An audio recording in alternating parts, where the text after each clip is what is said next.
Hi, everybody. Welcome to Fireside Chat, where everyday people seek purpose in everyday life. Today, my guest is Camden Bormes. Camden is a young man at our church. I really appreciate talking to him, and he has a big heart for God. So today, we're going to be talking about what it means to be a child of God. We're going to be talking about sonship. But while we're waiting for everybody to hop on and join us this morning, I want to start off with a little question. Which miracle of Jesus would you rather witness? Jesus walking on water or him healing a blind man? Which one would you guys rather watch? What about you, Camden? For me, I think I'd rather witness the Jesus walking on water. I think it'd be really cool to be the blind man and be able to see everything for the first time.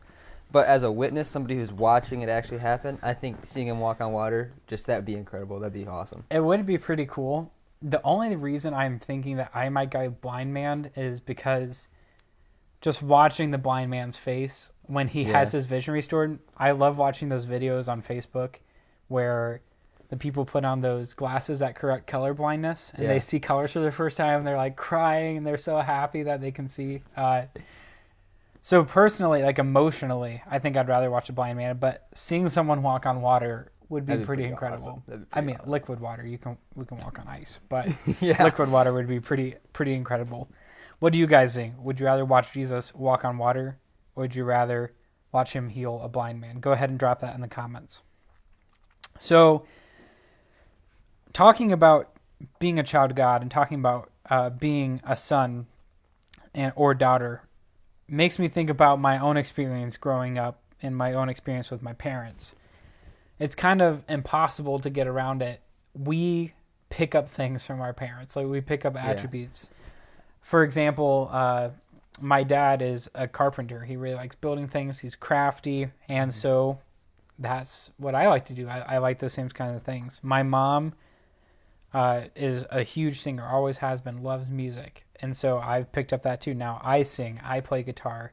I would say my musical ability has come from her. Yeah, I know, like, for myself, I pick up a lot of things from my dad, too. Like, I know that some of, like, the sports teams that he likes a lot, I just always grown up liking them because he likes them, and that's just kind of how it is. I know that people just kind of turn into their parents. I know my mom always tells my dad that he's acting more and more like his dad. Yeah, that tends to happen. My dad always warned me. He's like, whenever you marry someone, look at their parents because that's who they're going to be someday. And that's what you should be looking for. I know that even generationally, I was in Arizona one time eating at a restaurant with people I'd never met before. They were Church of God people, so they knew my grandfather. And I was sitting there at a restaurant, and I said something, and they're like, that sounded just like Rex Kane. You sounded just like your grandpa. So even generationally, it transfers. So my dad must have picked it up from him, and I must have picked it up from my dad. So I'm wondering, is there anything that you guys have picked up from your parents? Any funny traits or funny phrases? Or my mom likes to mix up first and words of different words in a sentence. So instead of take a shower, she'll say shake a tower. So that kind of stuff, like my brothers picked up on that a lot. Is there anything that you guys have picked up from your guys' parents? Because certainly in Jesus' ministry, we see that he picked up traits from his father. That's kind of the whole thing, that Jesus was a living example of his father to us. Yeah. I mean, in John 5:19 through 20 and verse 30, it says, Jesus gave them this answer, very truly I tell you, the Son can do nothing by himself. He can do only what he sees his Father doing, because whatever the Father does, the Son also does. For the Father loves the Son and shows him all he does. Yes, and he will show him even greater works than these, so that you will be amazed. And verse 30 says, by myself I can do nothing. I judge only as I hear, and my judgment is just. For I seek not to please myself, but him who sent me. I mean, Jesus has that same traits that we have, right? He picks up things from his Father, and like even it talks in verse 30. That's how he judges. He judges justly because he picks it up how to judge justly from his Father.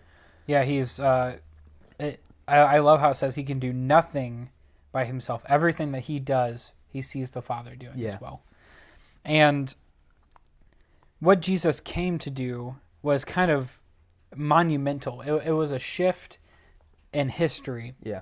We can see this in John 1:12-13 that says, "But as many as received him, to them he gave the power to become sons of God."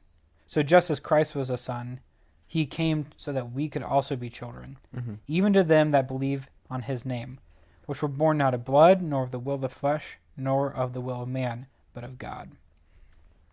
Yeah. I mean, it talks about receiving Jesus, but what does it mean to receive Jesus? To receive Jesus is to believe in Jesus, right? It talks about it and Paul talks about it in Galatians 3:26-27. He says, "For you are all sons of God through faith in Christ Jesus. For all of you were baptized into Christ and have clothed yourself with Christ." Yeah, so when we come into Christ, when we become a part of his system, when we're baptized, when we believe, we gain this opportunity or we gain this sonship. We become children of God. And that's, I think, the purpose of Jesus coming. Yeah. I mean, that's kind of the whole point of Christmas, right? Is that Jesus came into the world to be able to give us the opportunity to become sons. And I feel like we all get wrapped up in the story of Christmas, right? Yeah. The Christmas story. Wrapped up in it, yeah. The story of Christmas and how the shepherds and the angels and everything, and that's all important stuff. But we kind of look past the fact of the reason that happened is to be able to have the opportunity, the ability to become children of God. Right, yeah, we can celebrate Jesus coming, but why is he here? Yeah. That's kind of the question. As you said, that's so that we can become children, so that we can become a part of this new system. So what does Christmas mean to you guys? What is something that you guys really look forward to in the Christmas season? Is there anything that you particularly look forward to in the Christmas season? I mean, I like just celebrating with all my family. I like just being able to be around my family and talk to and just hang out with them. That's always really enjoyable. Yeah, I also really I appreciate the idea behind Advent, kind of preparing for the coming of Christ and looking at how he brings upon these qualities of peace and love and joy and hope into the world. And ultimately, he came and died to fulfill his task of allowing us to become children. But now that Jesus has provided us with that opportunity to become children of God, we kind of get the package that comes with that. And a part of being a child is also a part of inheriting something from your parents. And that's kind of how it works in our system. And, that's just an easy way for us to understand. So Romans 8 shows us the status that we have with God through Christ. So Romans 8:12-17 says, "So then, brethren, we are under obligation not to the flesh, to live according to the flesh. For if you are living according to the flesh, you must die. But if by the Spirit you are putting to death the deeds of the body, you will live. For all who are being led by the Spirit of God, these are sons of God. For you have not received a spirit of slavery, leading to fear again, but you have received a spirit of adoption as sons, by which we cry out, Abba, Father. The Spirit himself testifies with our spirit that we are called children of God. And if children, heirs also, heirs of God and fellow heirs with Christ. If indeed we suffer with him, so that we may also be glorified with him." So Paul clearly shows in this passage that we become a part of a new system when we are baptized into Christ, when we have belief with Christ. It's this whole transfer. We move from being children of the world. We're no longer part of that system. Yeah, Paul even says, right, we're no longer under the obligation to the flesh. We no longer have to be a part of the worldly concepts, right? We're part of something greater. We're kind of born into flesh. Yeah. We're born into this world under its system. It's our parent, so to speak. And then we change parentship. We are adopted into the Spirit, according to the Spirit. Yeah. And the importance and significance of that is just as serious as adoption in our age right now with children. For example, when a child is adopted, their former guardians, their former parents have no authority over them anymore. It's a complete separation. And now they are completely identified with their new parents. And their adoptive parents in all ways become their parents. So this is how it works with us. When we become adopted as children of God, We are coming out from under the authority of the world. We're coming out of under the authority of that system, and we're moving under the authority of God. God becomes our Father in every way, just like he was for Jesus. Yeah. And that means that we get to inherit the promises of that childship, but we also get to pick out qualities from our new Father. Yeah. I mean, Paul says something similar to that in Ephesians 5:1-2. He says, "Therefore be imitators of God as beloved children, and walk in love, just as Christ also loved you and gave himself up for us, an offering and a sacrifice to God as a fragrant aroma." Paul here says that we should be like God. Like, we should be imitators of God, he says. Yeah. And we are dearly loved children. And because we're so loved by God, we have an obligation to pass on that love to others. And this is kind of what it means to be a child of God, right? It means that we need to love others. And we live this out in our lives by what we see in Matthew 22:37-40. Jesus replied, "Love the Lord your God with all your heart and with all your soul and with all your mind. This is the first and greatest commandment. The second is like it. Love your neighbor as yourself. All the law and the prophets hang on these two commandments." We are called to love, right? Yeah. The first two, Jesus says the greatest two commandments are about love. And he says to love our neighbor behind only one thing, and that's to love God, right? Yeah, if you guys want to know what the Bible's about, there you go. Yeah. Love God and love people. Yep. And, I mean, he says all of the law and the prophets hang on these two things. Everything hangs on these two things. Yeah. Right? That's kind of what the Bible, like you said, that's what the Bible's about. Yeah, you're 100% correct. It is love that is the center of all of it, and it's love that defines the children of God. Yeah.